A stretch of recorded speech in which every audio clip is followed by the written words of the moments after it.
तो ये है हमारा lecture number 11 skill test and interview से रिलेटेड। 2 दिन का गैप हो गया है, लाइक 5 और 6 तारीख का मैं कोई भी वीडियो नहीं डाल पाया इसके रिगार्डिंग, बट आज मैं 3 वीडियोस टोटल डाल दूँगा, 11, 12 और 13। ठीक है, इसके बाद जस्ट एक वीडियो और आएगा जो इम्पॉर्टेंट तो होगा ही ऑब्वियसली। ठीक है, इंटरव्यू स्पेसिफिक रहेगा। जो कुछ आपको स्किल टेस्ट के लिए पढ़ना था वो आपने पढ़ लिया। ठीक है, उसके बाद कल से तो इंटरव्यू स्टार्ट है, तो कोशिश करूँगा जितना मुझे मिल पाएगा, जितने लोगों का डेटा है ना, कि क्या किसने क्या कहा, मतलब क्या पूछा गया किस बोर्ड पे, उसके बारे में थोड़ा थोड़ा सा डेली एक डिस्कशन करते रहेंगे इसके बारे में। ठीक है, चलिए तो आज स्टार्ट करते हैं। ये नॉलेज बेस्ड क्वेश्चंस हैं। ठीक है, इससे पहले मैंने एक लेक्चर और लिया था नॉलेज बेस्ड क्वेश्चंस का। ठीक, थोड़ा सा जल्दी करेंगे। गोरखालैंड इशू क्या है, समझ में आ रहा है कि गोरखा क्या है। ठीक है, इंडिया के ही कुछ लोग जिनको गोरखास कहते हैं हम, ये किस वाले एरिया में रहते हैं, हमारे नेपाल वाले जो बॉर्डर एरिया हैं वहाँ पे। ठीक है, बंगाल के ऊपर वाले एरिया में, तो वहाँ पे गोरखा, तो ये वो भी अपना कुछ डिमांड कर सकते हैं ना, तो ये काफ़ी बड़ा इशू कई बार बन जाता है। The Gorkhaland issue is a long standing political and ethnic conflict in India. वो समझ में आ रहा है कि पॉलिटिकल और एथनिक कन्फ्लिक्ट ही है, एथनिक कन्फ्लिक्ट ही है ये एक्चुअली। वो अपना एक एरिया डिमांड करते रहते हैं। सबकी बेसिक डिमांड जो होती हैं वो यही होती हैं कि भाई हमें एक अपना अलग कंट्री चाहिए, अलग स्टेट चाहिए, ऐसे करके। ये वेस्ट बंगाल में काफ़ी पॉपुलर है। The Gorkhas in the region have been demanding a separate state called Gorkhaland.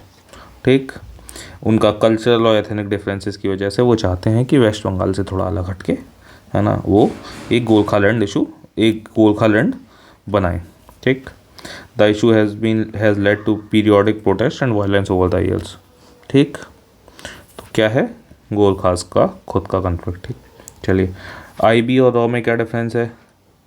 Intelligence bureau internal के लिए है, इंटरनल सिक्योरिटी के लिए, रॉ एक्सटर्नल के लिए। ऐसा ही तो है, आई से इंटरनल, रॉ से एक्सटर्नल। ठीक, Intelligence Bureau primarily deals with domestic intelligence, जबकि रॉ फोकसेस ऑन एक्सटर्नल इंटेलिजेंस। अब रॉ में एस्पियोनेज भी होगा। एस्पियोनेज का मतलब क्या होता है, स्पाइंग।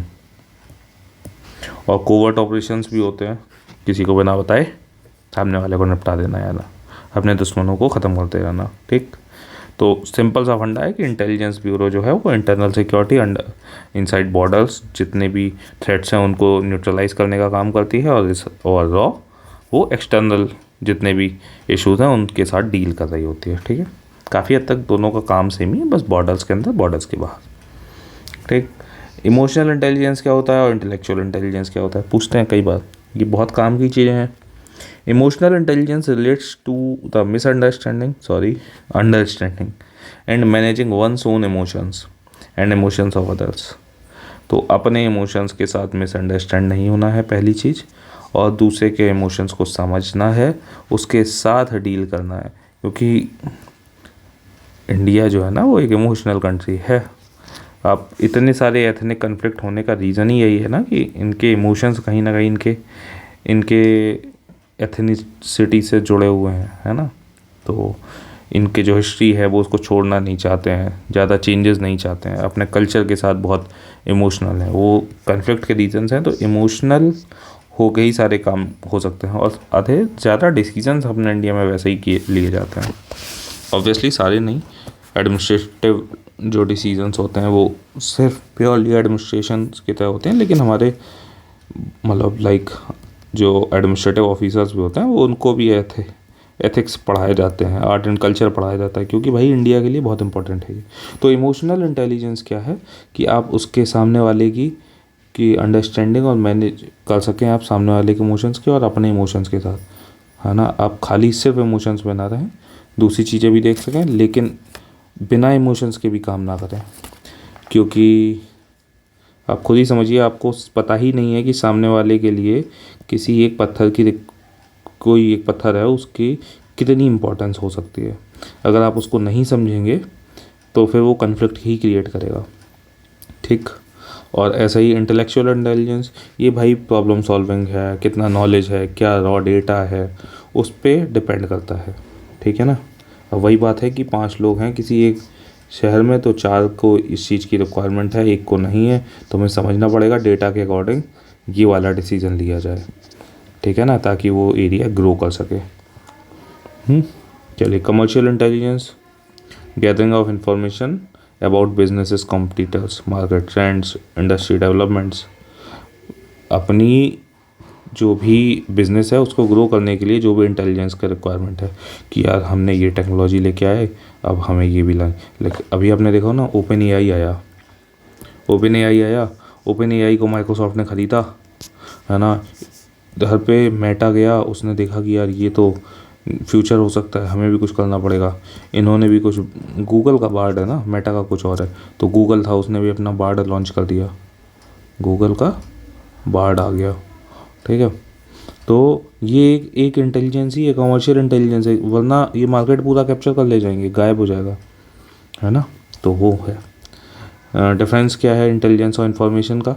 भाई इन्फॉर्मेशन है रॉ डेटा, मैंने पहले ही बताया था कि एक बंदा पाकिस्तान से आया हुआ है ना, वो हमें मिला पंजाब में, हमने देखा कोई किसी एक एरिया में, है ना, किसी एक डिस्ट्रिक्ट में, सपोज इस डिस्ट्रिक्ट में, यहाँ पे हमने देखा कि बम वगैरह के कुछ सामान का ट्रांसपोर्ट हो रहा था, हमने उसको ही पकड़ लिया, है ना। अब इस जगह पे हमें पता लग रहा था कि यहाँ पे कई दिनों से कुछ अजीब सी एक्टिविटीज़ हो रही थी, कुछ रिपोर्ट्स आई थी। फिर हमने, ये सारी इन्फॉर्मेशन थी अलग अलग लोगों के पास, अलग अलग जगह से। फिर एक इंटेलिजेंस का बंदा आया, उसने इनके डॉट्स को कनेक्ट कर दिया और ये बन गई एक इंटेलिजेंस इन्फॉर्मेशन। उसने कहा कि इधर पे हो सकता है बम, इसको न्यूट्रलाइज़ करो, ठीक है। तो बेसिकली बहुत सारी इन्फॉर्मेशन, बहुत सारे रॉ डेटा को हम इन्फॉर्मेशन कहते हैं। उसको जब प्रॉपरली एनालाइज कर लेते हैं, इंटरप्रेट कर लेते हैं और उसको प्रोसेस कर लेते हैं, तब बनता है हमारा इंटेलिजेंस इनपुट, ठीक। चलिए, पर्पस ऑफ इंटेलिजेंस क्या होता है भाई साहब?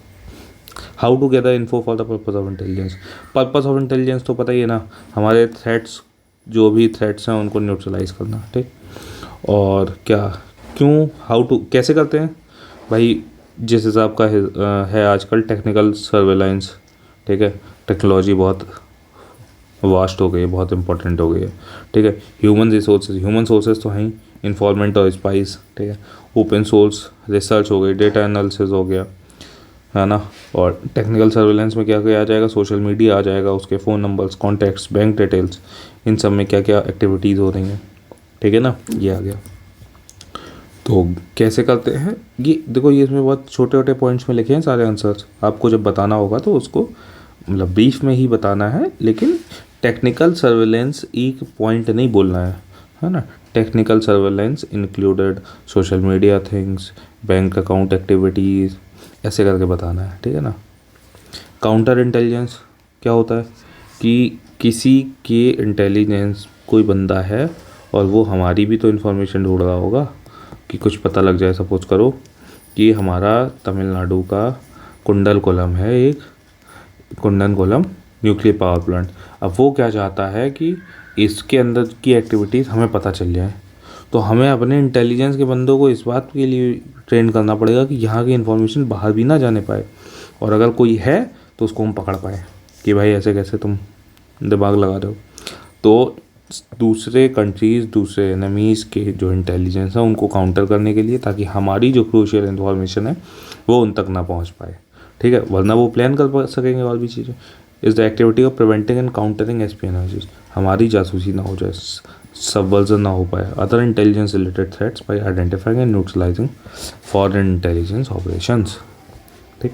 चलिए, सम टेरर आउटफिट्स के बारे में, और इसके अट्रैक्ट ये होते हैं भाई। टेरर आउटफिट्स के बारे में नाम पूछा जाएगा ना तो अब तमाम बता दो, आईएसआईएस, अलकायदा, तालिबान, बोको हराम, और इस टाइम वो जो गाज़ा में चल रहा है हमास। इंडिया ने हमास को वैसे शायद वो कर नहीं रखा है टेररिस्ट ऑर्गेनाइजेशन, बट यूएन ने कर रखा है ना, तो बोल सकते हो, ठीक। लेकिन इसके अट्रैक्ट क्यों हो जाते हैं? मैंने एक रीज़न आपको बताया था कि एक बंदा है पाकिस्तान में, उसके पास ना खाने को है, ना पीने को है, ना बीवी बच्चे, ना घर बार, कुछ नहीं है उसके पास। अगर है भी तो वो उनकी ज़रूरतें पूरी नहीं कर पा रहा है। फिर एक बंदा आया आईएसआईएस का, इस गया कि इसने, सुनो यार तुम काम देते हैं तुम्हें, चलो बम फोड़ना है तुम्हें, है ना। ऑब्वियसली, मतलब वो बम फोड़ना है, कुछ भी ऐसी उल्टे सीधे काम बताए, उसके बदले में तुम्हें पैसा देंगे, घर देंगे, है ना। ये जो बीवियाँ हैं तुम्हारी, इनको भी तुम अच्छे से कर पाओगे, तुम्हारे लड़के बच्चे भी पढ़ लिख जाएंगे, ठीक है। ये इसने आके ऐसा लुभावना ऑफर दिया, इसने कहा कि चल भाई खाना तो मिलेगा पूरे परिवार को, चलो चल जाते हैं, बम ही फोड़ लेते हैं। लो पहुंच गया। लेकिन मतलब एक वन ऑफ द रीज़न है गरीबी, गरीबी वन ऑफ द रीज़न है, ठीक है। ऐसा नहीं कि सारे गरीब पहुंच जाएंगे यार, लेकिन परसेंटेज उनका ज़्यादा हो सकता है, ठीक है। वेरियस रीजंस क्या होते हैं, आइडियोलॉजिकल बिलीव्स एक बड़ा रीज़न कि भाई मेरी आइडियोलॉजी ऐसा है, हमने आज तक जिस चीज़ को सच माना है बस वही सच है, उसके अलावा कुछ नहीं। पॉलिटिकल ग्रीवेंसेस, पॉलिटिकल हर जगह पे रहते हैं इशू। इकोनॉमिक डेस्परेशन, यही जो मैंने बताया। सोशल इन्फ्लुएंसेस, इन्फ्लुएंस हो जाता है इंसान कि यार मैं होता तो सहन नहीं करता, ऐसा होता है ना कि मैं होता तो सहन नहीं करता, एक वो इन्फ्लुएंस आ जाता है कि हाँ भाई मैं अभी सहन नहीं करता, चलो ये कर देते हैं। और सेंस ऑफ बिलोंगिंग और पर्पस, ये उल्टे ही दे पर्पस, और ऐसा बोलता है ना क्या,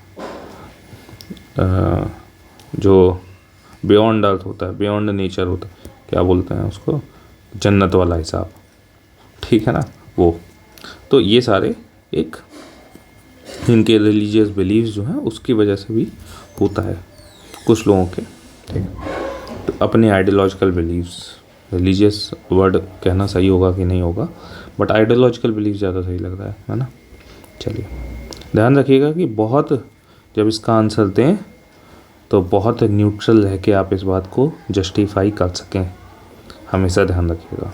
सामने वाले जो इंटरव्यूइंग ऑफिसर्स हैं उनके सामने आप बाइस्ड नहीं लगने चाहिए किसी भी सूरत हाल में, तो जो अपने वर्ड्स हैं उनको सलीके से चूज़ करें, ठीक है ना। चलिए, व्हाट इज़ नाटो, नाटो क्या है ये सबको पता है, नॉर्थ अटलांटिक ट्रीटी ऑर्गेनाइजेशन है ना। ये 10-12 कंट्रीज़ हैं, सपोज करो किसी एक पे हमला कोई करेगा तो माना जाएगा कि इन सब पे हमला हो गया, यही मतलब है बेसिक मतलब, ठीक। कि जितने कंट्रीज़ इसके साथ आ जाएंगे, तो यूक्रेन क्या था, यूक्रेन चाहता था कि यार नाटो का मेंबर हो जाए, है ना। अगर नाटो का मेंबर हो जाएगा तो सपोज़ करो रशिया ने यूक्रेन के ऊपर हमला कर दिया, तो फिर नाटो के जितने भी कंट्रीज़ हैं वो मानेंगे, स्पेसिफिकली अमेरिका देखा जाए तो अमेरिका मानेगा कि मेरे ऊपर हमला किया है रशिया ने, तो फिर अमेरिका भी रशिया के साथ डायरेक्ट वॉर में इन्वॉल्व हो जाएगा, तो यूक्रेन को आसानी हो जाएगी लड़ने में, सिर्फ इसलिए ये नाटो बना था, ठीक है ना। अभी रिसेंट में क्या पोलैंड शायद आ गया है ना नाटो का मेंबर बना है, जब यूक्रेन रशिया का वॉर चल रहा था उसी बीच में बनाया गया है, ठीक है। तो अब मुझे बताइएगा कि नाटो के कितने मेंबर्स हैं, कितने मेंबर्स कंट्रीज हैं, ठीक है। ध्यान रखना, यूनाइटेड किंगडम है, जर्मनी है, फ्रांस है, 2-4 कंट्रीज़ तो बता ही दो आप। नाम नॉन अलाइंड मूवमेंट, ये क्या था कि 2 लोग थे दुनिया में, एक थे अमेरिका, एक था रशिया, है ना। और दुनिया कह रही थी कि या इनके साथ जाओ या इनके साथ जाओ, कोल्ड वॉर चल रहा था, तो हम लेके आए नाम कि भाई हम ना तुम्हारे साइड है ना हम तुम्हारे साइड है ना, हम तो अपने नॉन अलाइंड हैं, हम किसी के भले नहीं हैं, किसी के सगे नहीं हैं, है ना। हमें किसी से कोई ख़ास मतलब नहीं है, हमें अपने आप को देखना है, खुद को आगे बढ़ाना है, ठीक है। हम किसी की तरफ अलाइन नहीं होंगे, हम किसी के साथ बिल्कुल नहीं खड़े हैं, ना गलत ना सही। They are not formally aligned with any major power bloc, किसी के साथ नहीं। इट प्रमोट्स कोऑपरेशन और peaceful coexistence without taking sides in cold war politics. Cold war politics में सबका नुकसान ही होना था, तो हमने कहा कि भाई हम नहीं झेल पाएंगे, हम अपने ऐसे ही खड़े हैं, ठीक है। तो ये था नॉन अलाइंड मूवमेंट, इंडिया इसका फाउंडिंग मेंबर था। What are the cyber security threats, इसके रिगार्डिंग हम अभी एक लेक्चर लेके आऊँगा, साइबर सिक्योरिटी, है ना, बायोटेररिज्म और सोशल मीडिया वगैरह, ठीक है ना। अभी बस जस्ट इसके बाद, हाँ 1 घंटे के बाद, ठीक है। साइबर सिक्योरिटी थ्रेट्स क्या होते हैं, hacking, malware, fishing, data breaches, ransomware, ये सब चीज़ें आजकल बहुत हो रही हैं।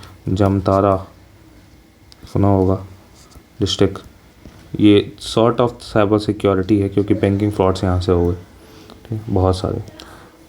कंप्यूटर सिस्टम्स और डेटा का यूज़ करके वो आपकी इंपॉर्टेंट इन्फॉर्मेशन ले लेते थे, बैंक अकाउंट डिटेल्स निकाल लेते थे, है ना। ये सारी चीज़ें साइबर सिक्योरिटी थ्रेट्स के अंदर आती हैं। कम्युनल राइट्स क्यों होते हैं भाई, बताओ क्यों होते हैं, इंडिया में भी होता है। रिलीजियस, एथनिक और communal tensions often triggered by political और सोशल फैक्टर्स। इसमें हिस्टोरिकल ग्रीवियंसेस इन्वॉल्व है और मिसअंडरस्टैंडिंग, ये वर्ड ज़रूर ऐड करिएगा प्लीज़, क्योंकि जितने भी लड़ाइयाँ दंगे होते हैं वो मिसअंडरस्टैंडिंग, लैक ऑफ ट्रस्ट की वजह से ये सब चीज़ें होती हैं।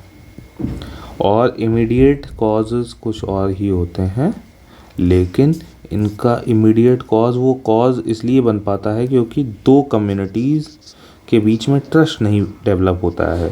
ट्रस्ट जो होता है उसकी लकीर को बहुत पतला कर दिया जाता है बाय पॉलिटिक्स और फेक इन्फॉर्मेशन। तो ध्यान रखिएगा जब भी आप कम्युनल राइट्स के बारे में बताएं तो फेक इन्फॉर्मेशन का जिक्र ज़रूर करें, मिसअंडरस्टैंडिंग का करें और लोगों के बहुत स्टबर्न नेचर जो कि बन गया है उसकी वजह से। ठीक है ना।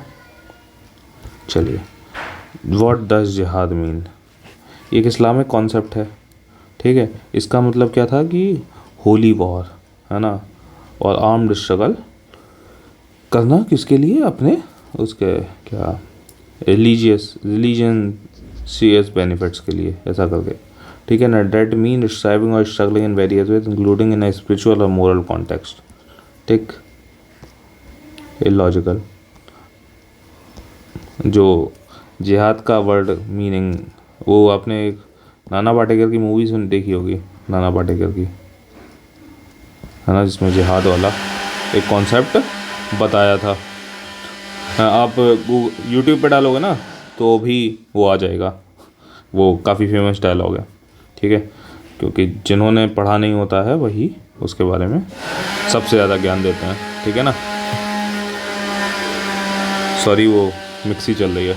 आस्पा पे भी मैं उसी के साथ एक साथ ले आऊँगा। आस्पा एक्चुअली क्या है, एक इंडियन लॉ है जिसमें आर्म फोर्सेस के पास पावर्स होती हैं, है ना, जो ताकि किसी जगह का लॉ एंड ऑर्डर मेंटेन हो सके, पीस मेंटेन करने के लिए। जब भी बहुत ज़्यादा किसी जगह पे वायलेंस होने लगता है या फिर वो आउट ऑफ कंट्रोल होने लगती है या फिर एक्सटर्नल एक्टिविटीज़ बढ़ जाती हैं एक्सटर्नल कंट्रीज़ की वजह से, तो उस जगह पे लगा देते हैं। अरुणाचल वगैरह में, जम्मू कश्मीर में हमने देखा काफ़ी वक्त तक लगा, लेकिन उसके साथ क्रिटिसिज्म भी मिलता है, क्या ह्यूमन राइट्स का वायलेशन बहुत ज़्यादा हो जाते हैं, है ना। तो ये हमेशा डिबेट और कंट्रोवर्सी का पार्ट रहा है उसका।